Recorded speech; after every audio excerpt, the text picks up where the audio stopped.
So I guess when we think about policies designed to stop people from radicalising to violent extremism, there have been a lot of policies designed to counter violent extremism. There's a whole area of what's called CVE, which is all about countering these trends towards joining violent extremist groups.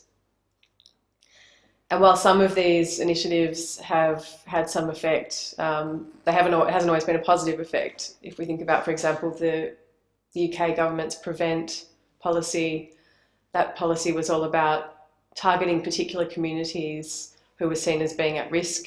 In that case, it was often people in Muslim communities who were seen as being vulnerable to recruitment into terrorism.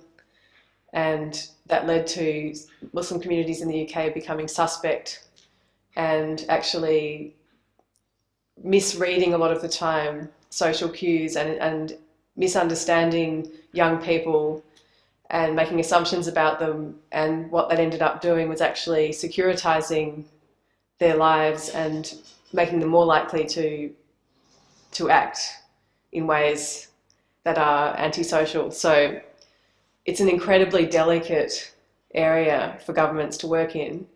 And the first thing we need to do when we try to address this issue is to think in terms of addressing it, not in terms of countering it, preventing it, but preventing it by actually understanding and addressing the root causes of it. So understanding the reasons why people may be interested or may be seduced by violent extremist movements, whether they're on the far right, whether they're Islamist, whatever the denomination might be.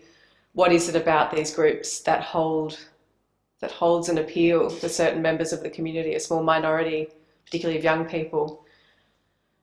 And understanding, the things that draw people in, or the pull factors, and understanding the push factors, the things that might push someone towards joining violent extremist organisations, is critical to developing a response that addresses the issues and doesn't think in terms of a quick fix or a simple counter, but an actual taking a step back and addressing those very underlying root cause factors.